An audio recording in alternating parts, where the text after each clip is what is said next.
when you're 4-0 and it feels like you're not. Rutgers gets a win at home against American. Let's get to it.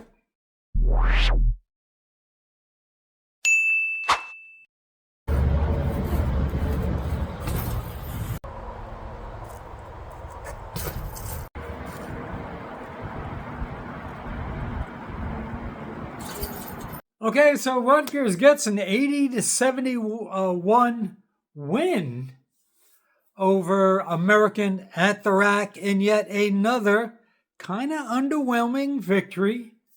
But you are what your record says you are. We're 4-0.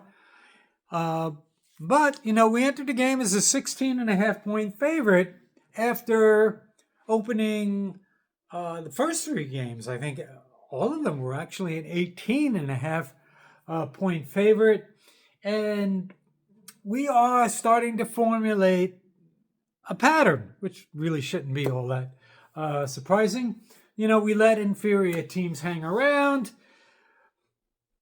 We either get off to a good, they get off to a good start like Lehigh, then we kind of get back into it and take the lead, or we take the lead, they claw back into it, make the game close, or they take the lead, we then claw back into it, take the lead, and sprint ahead a little bit, and then they claw back into it. So,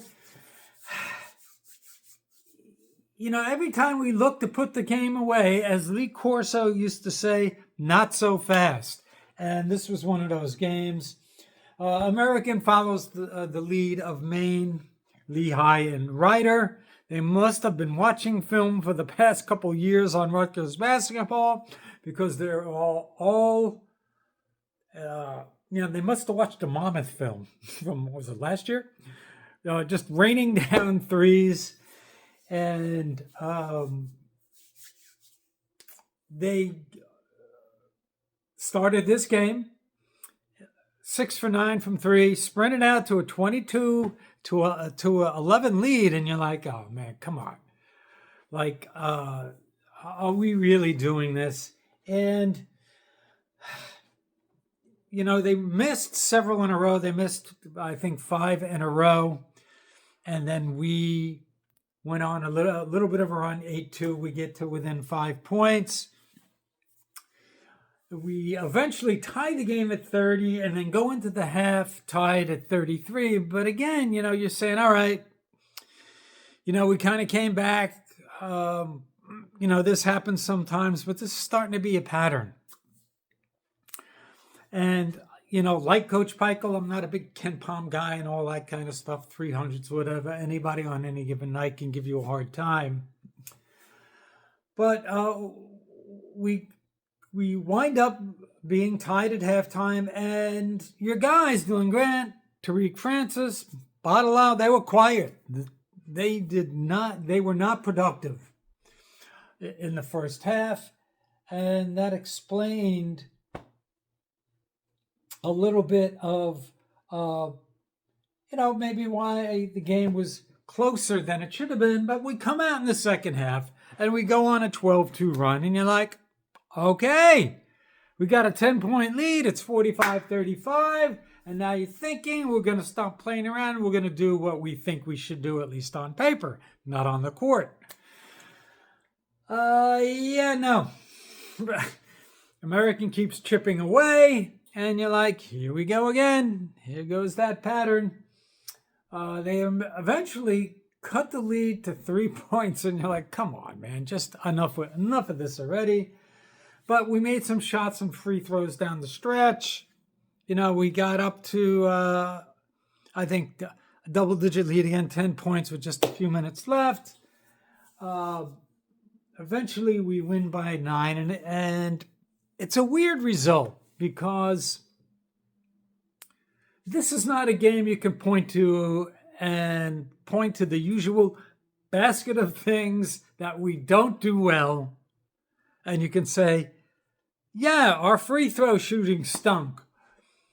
Or yeah, the opposition got too many points off turnovers, or we missed a lot of points in the paint, or our 3-point shooting or free throw shooting was terrible. But none of that was the case. Free throws, we were 24, 30, 80%. For real? 3-point shooting, 40%. We were 6 of 15. We got off to a slow start. We really weren't good at the same time that American was shooting well. Rebounds, we out-rebounded, 43-33. We even had more blocks, 6 blocks to 1. We did have 18 fouls, but American had 20, so there wasn't a disparity, or we weren't out of balance there. Points off turnovers, which was a problem in the last game. American only had 4 points off turnovers. And we weren't bad on layups. We shot pretty well from underneath the basket. So, like,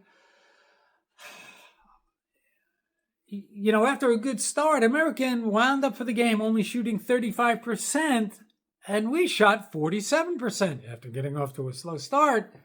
So what's with this team? How come,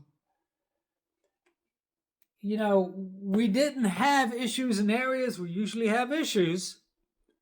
And this game was a lot closer than it probably should have been. I was a 16.5-point favorite. You know, historically, when we don't execute and take care of business the way we should against lesser competition, that carries over into the games against the Big Ten, right? When that happens, when we don't play well against lesser competition, it shows up against the better teams. And we wind up not being that competitive. We're inconsistent. And,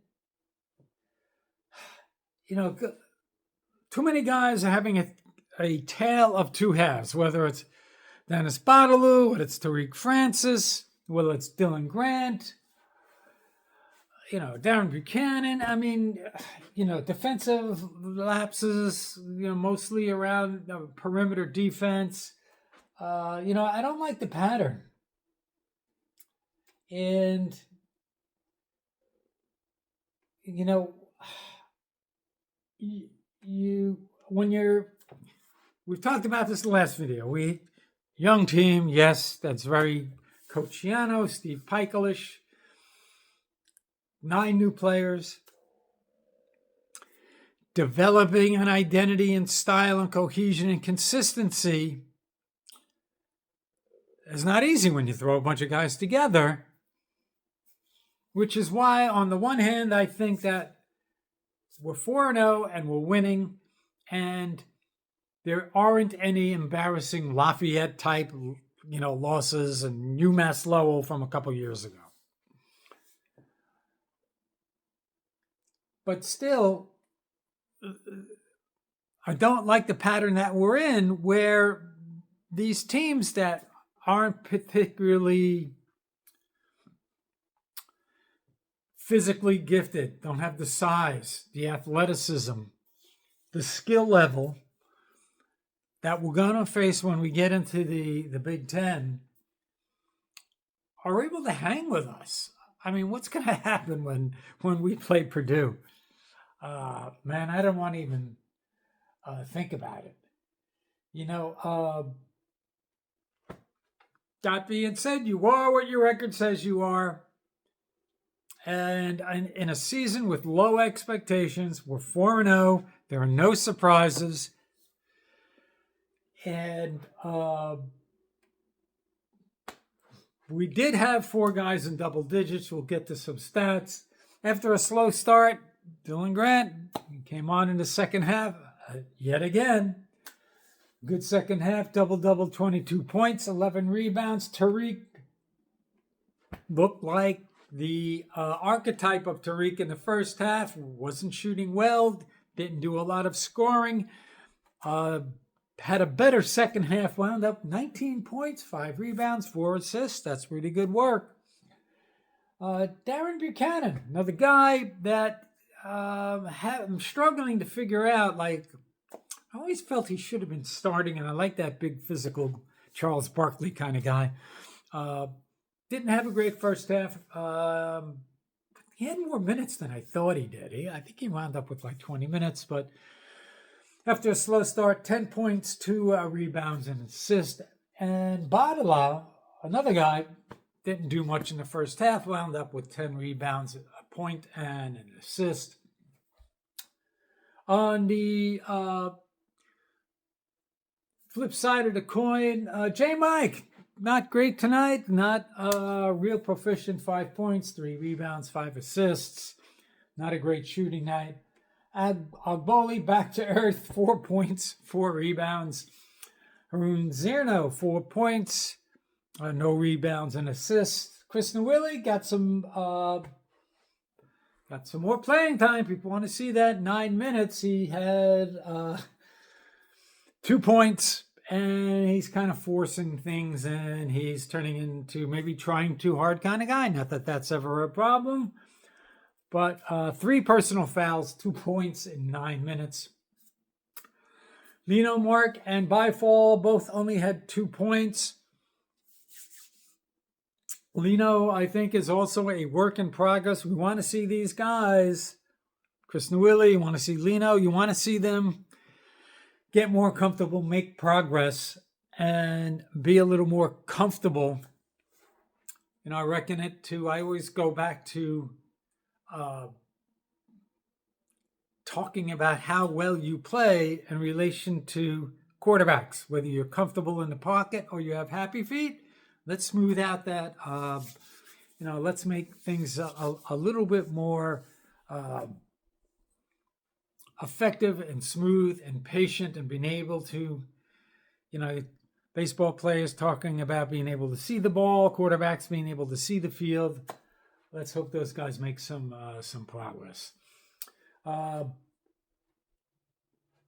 I gotta say, Byfall in 8 minutes did have 5 rebounds, so that's you got some productivity out of there. Bryce Dortch back to earth, 0 points, but he did have 5 rebounds in 14 minutes. So in the end, we need to smooth out our production and our inconsistency, and develop an identity and become more consistent. And guys have to not be or play like a tale of two cities, a tale of two halves. We need guys to be a little bit more consistent, because if you fall behind 22-11,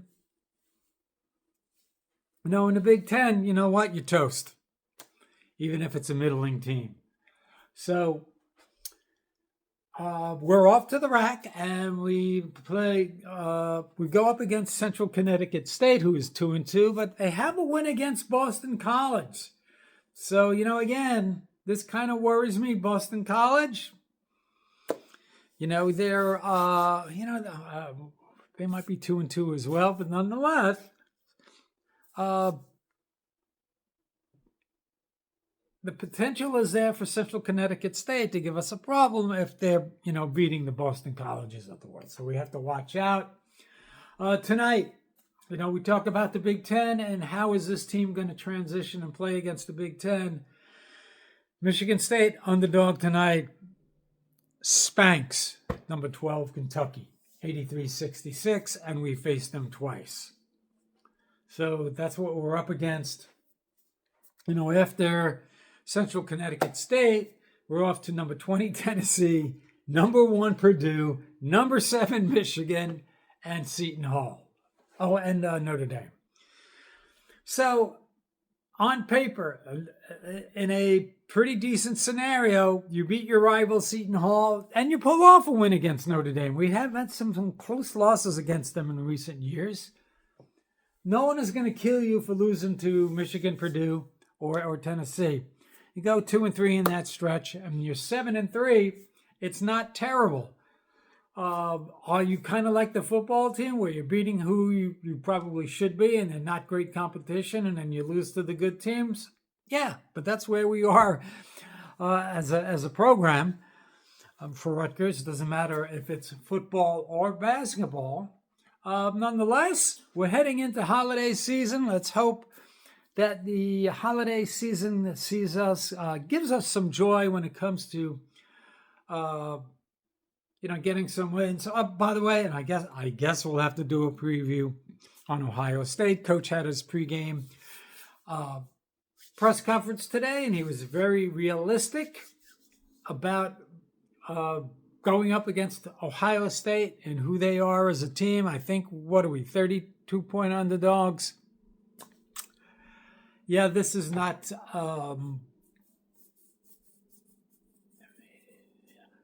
I don't see any chance of us being able to hang around as we did a couple years ago. We had even though we had Gavin at quarterback, it was a much better defense. And I think that was probably the one time, if we were going to have a chance against Ohio State, if Gavin doesn't do Gavin things and turn the ball over and throw that pick around the 5-yard line, we would have had a chance. That's not going to happen this year. Ohio State, dominant players at quarterback, wide receiver, on defense. That being said, is this going to be a 52-10 kind of loss? I don't know. Will Ryan Day call off the dogs? Ohio State hasn't necessarily sprinted out against lesser Big Ten competition. Northwestern hung in there for a while. Wisconsin hung in there for a while. Washington might have hung in there for a while. I don't know that we'll be able to hang in there for a while. My suspicion is that that 32-point spread is probably not too big a chunk of a spread. I think there's a pretty good chance Ohio State may cover. Nonetheless, that's coming up this week. Everybody enjoy the week. Boy, it's really really chilly. Nonetheless, we got Thanksgiving week coming up next week. Enjoy the week. Enjoy the holiday season. Let's hope we get some joy. Most likely, our best odds are with Rutgers basketball. Everybody enjoy your week, and we'll see you the next time.